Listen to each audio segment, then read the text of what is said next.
So today I want to talk about warping up a Navajo style cinch. Now both the mohair cinches and the Navajo style cinches are both practical items and they're meant to be used. However, today a lot of the Navajo style cinches are decorative. So when you have a mohair cinch, you have spaces in between the weaving, so it actually breathes more.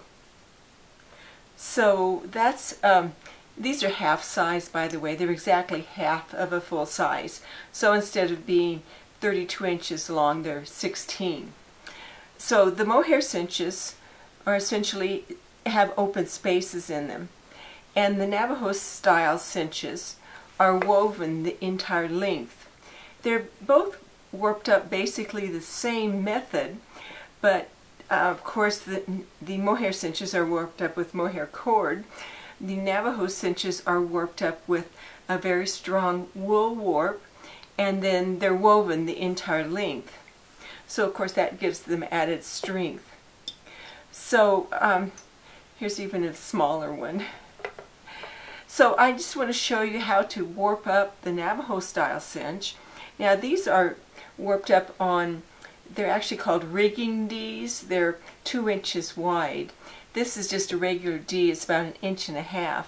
So that would be exactly half of a full-size buckle. So again, if you're going to use your cinch, make sure you buy the appropriate buckles for whatever your purpose. So let's just start, and I'll show you how to warp up one. And I'm going to warp up in half size because it's a lot easier to show. You can see both ends. So like the mohair cinches, you want to secure your buckles. And this is just a little frame, and of course one size is all I'm going to get. If you have a loom for doing mohair cinches, you can use the same loom. Basically you want your ends secure, your buckles secure so they don't twist, and you want them whatever length you're going to have your finished cinch. So I'm going to warp up with just a 4-ply wool warp, and I should have started this before I put the buckles on, but of course I didn't. So when we did the mohair cinches, at the ends we did a single lark's head because of course that was heavy cord. But with the Navajo style cinches, I'm going to show you how to do the triple lark's head, because this part is actually, it's decorative and it becomes part of the finished cinch.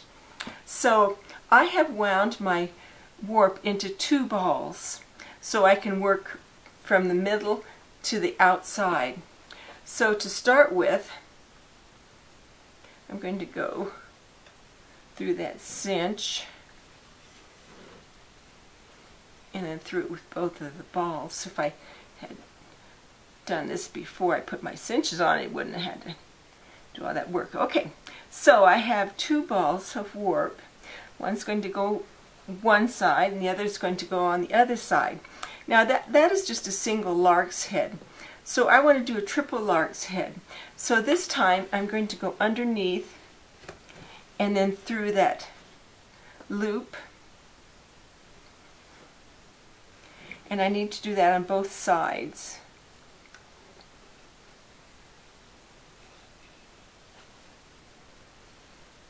Okay, so I have a triple lark's head right down on that side. Now I'm going to go to the opposite end and I'm going to do a triple lark's head. Now there's a pattern to this, and I go over, over, under, under. So I'm going to go over the buckle and come up on the inside because I'm working from, oops, this is the lower one, so I'm going from the inside out. So I went over the buckle, over the cord. I'm going to go over the buckle again and through that little loop I pull up, and then I'm going to go under and through that loop I pull up, and I'm going to go under again.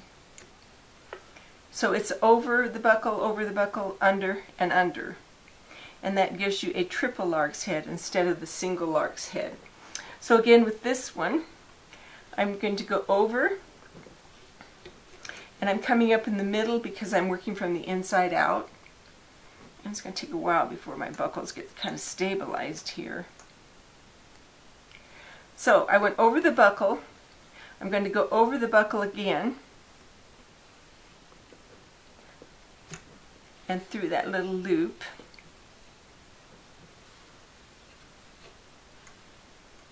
And then I'm going to go under the buckle. It's almost too big here. And then through that little loop. And then I'm going to go under the buckle again and through that little loop. So those are called a triple lark's head. So I have 2 triple lark's head down here. Oops, this is kind of loose. So you want to make sure you get these pretty tight, and you may need to tighten it as you go. So I want these nice and snug on here. It's easier to snug them up as you go rather than wait till you're all done and then try to snug them up. So you want to try to get them snug as you go.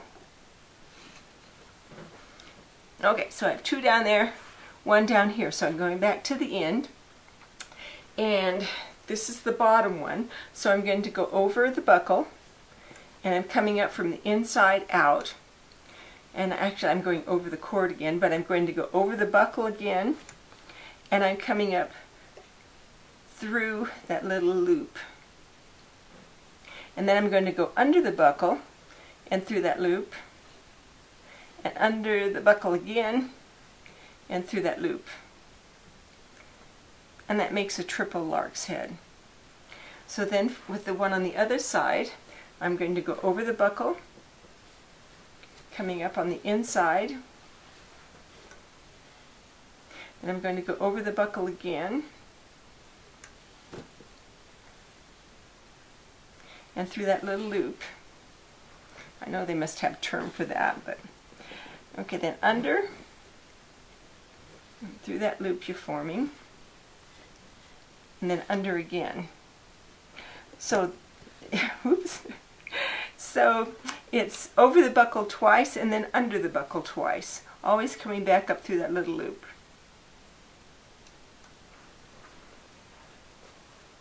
So then I'm going to go back down to the opposite end. I'm going to go over the buckle, coming up on the inside. Oops. And again, like the mohair cinches, it's easier as you progress, your work gets shorter. Whoops.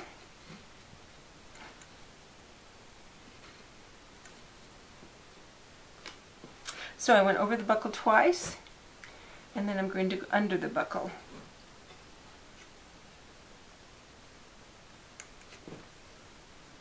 And through that loop, and then under the buckle again.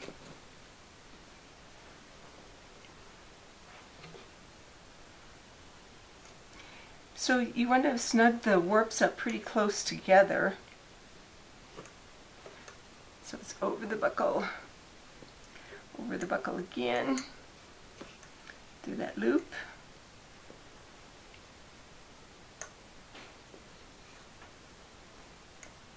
and then it's under the buckle twice, the buckle through the loop, under the buckle, through that loop.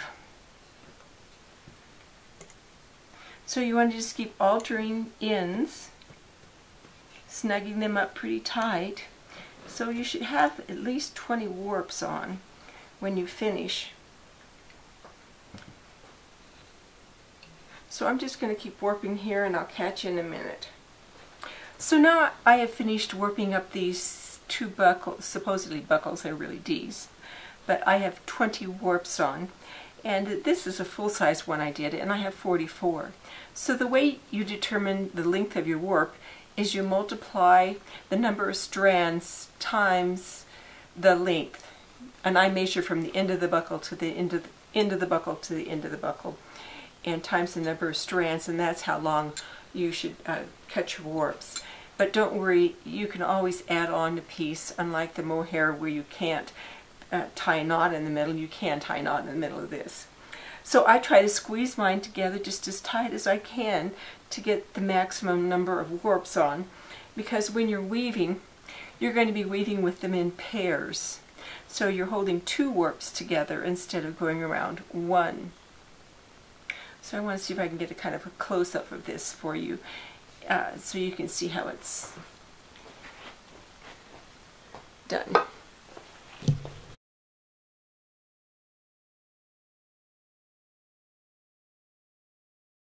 So I want to give you a close-up of how to do the triple lark's head knots. So the first one, you're just going to go over the buckle, through that loop,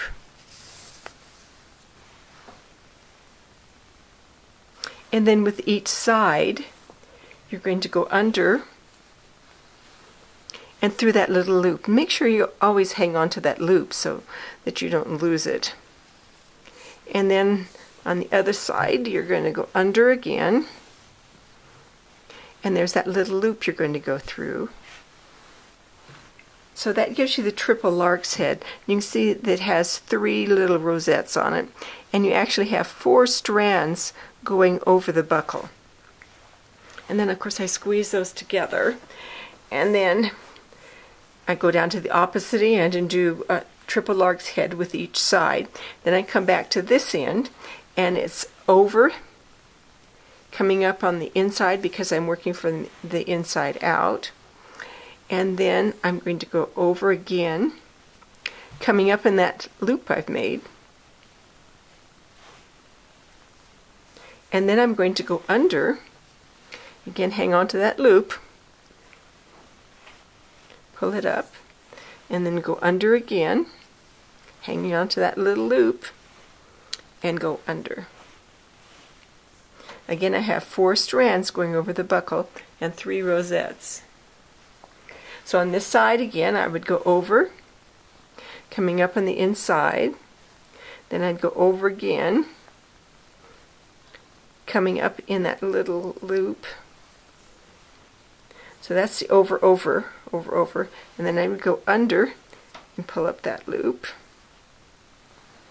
and then go under again. There you have 4 strands going over the buckle and 3 rosettes. So just a couple hints before you begin to weave. When I originally wrote my book and wrote the directions for cinch weaving, I started at one edge and went across. It wasn't until I started doing the mohair cinches that I discovered the method of starting in the middle and working to each outside edge. So that's the way I always warp up now, starting in the middle and working out, because it keeps your buckles balanced, and it's a lot easier to do. The other thing I've learned from doing mohair cinches is that you always utilize the ends of your warp as your first rows of weaving. So I have tried doing that too now. When I have a little bit of warp, I use that as my first rows of my weaving. Of course, if you're switching to a different color like this, that's not a very good idea, but you can use what's left of your warp as your first few rows of weaving. The other thing is, when I'm doing a half-size cinch, I weave over each warp singly, but then when I do a full-size cinch, I weave over pairs, so I weave over 2 at a time. You can also put stick shed and string handles on if you want to. I also use a bulky weight yarn for my weft, and that makes a heavier cinch. This one is actually mohair, so it's a little bit different. But you know, there are all kinds of possibilities, all kinds of things you can do when you weave a cinch. You can weave them for decoration, or you can weave them to use. So whatever you choose to do, enjoy the weaving process, and we'll catch you again. Thanks for watching.